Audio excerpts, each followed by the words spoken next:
মানুষকে বদ্দা দিবেন না। বদ্দা দেওয়া ভালো মানুষের গুণ নয়। যে আপনাকে কষ্ট যে আপনাকে জুলুম করে তার জন্য দোয়া করবেন। কারণ রাসূলুল্লাহর উপরে যে কষ্ট দিয়েছে কাফেরেরা, রাসূলুল্লাহর আপন চাচি আম্মা উম্মে জামিল, রাসূলুল্লাহ চাচা আবুল আহাব এবং রাসূলুল্লাহ কুরাইশ বংশেরা কত কষ্ট দিয়েছে, কত জুলুম করেছে, কত অত্যাচার করেছে, তবুও কিন্তু রাসূলুল্লাহ কাউকে বদ্দা দেন নাই। বদ্দা দেন নাই। আর আমাদের দয়াল নবী যখন বদ্দা দেন নাই, তাহলে আমরা কেন বদ্দা দিব? বদ্দা দেওয়া ভালো মানুষের গুণ হইতে পারে না। আর তার জন্য দোয়া করুন। যদি তার জন্য দোয়া করতে পারেন, এটাই আপনার সফলতা। এটি সফলতা। কারণ সে আপনাকে না বুঝে আপনাকে কষ্ট দিয়েছে। একদিন যখন তার জন্য দোয়া করবেন, সে যখন ভালো পথে আসবে, একদিন সে আপনার ভক্ত হয়ে যাবে, আপনার ভালোবাসার জন্য সে পাগল হয়ে যাবে। কারণ বদ্দা দিবেন না। কারণ মানুষকে বদ্দা তো ভালো না। মানুষকে ভালো গুণটা হলো মানুষকে ভালোবাসা। উজাড় করে দিল ভরে মানুষকে ভালোবাসা।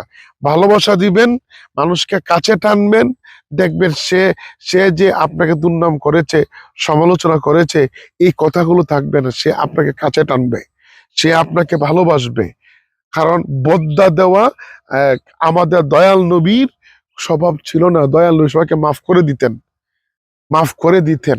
এর জন্য আমরা সবাইকে ভালোবাসবো। দেখুন, আজকে যে আপনার শত্রু হয়েছে, সেও কিন্তু আপনার কাছের মানুষ হবে। সে কিন্তু আপনার ভালোবাসার মানুষ হবে। হ্যাঁ, যখন আপনি তাকে কাছে টানবেন। কারণ সে বুঝবে না সে আমার থেকে উত্তম। কারণ তাকে আমি ক্ষতি করার জন্য চেষ্টা করি, তাকে জুলুম করার জন্য চেষ্টা করি, কিন্তু সে আমাকে বদ্দা দেয় না। সে আমাকে ভালোবাসে, সে আমাকে মহব্বত করে। তখন একদিন না একদিন ওই তার ভিতরে আপনার প্রতি ভালোবাসা উজাড় হয়ে যাবে। এর জন্য বদ্দা দিবেন না। কারণ বদ্দা বদ্দা এটা ভালো না। দেখেন, আপনি বদ্দা দিছেন যে সে ধ্বংস হয়ে যাক, নষ্ট হয়ে যাক, শেষ হয়ে যাক, তাহলে তো তার মধ্যে আপনার মধ্যে পার্থক্য কি? তার মধ্যে আপনার মধ্যে পার্থক্য হবে এটাই, সে আপনি ক্ষতি চিন্তা করবে, আপনি ক্ষতি চিন্তা করবেন না। আপনি তাকে বদ্দা দিবেন না, তার জন্য দোয়া করবেন, তার ভালো দিকটা সামনে এগিয়ে নিবেন। এটা হবে ভালো মানুষের গুণ। কারণ রাসূলুল্লাহ শিক্ষা দিয়েছেন যে মানুষকে ভালোবাসো, মানুষকে মহব্বত করো, আল্লাহ এবং রাসূলের জন্য মহব্বত করো।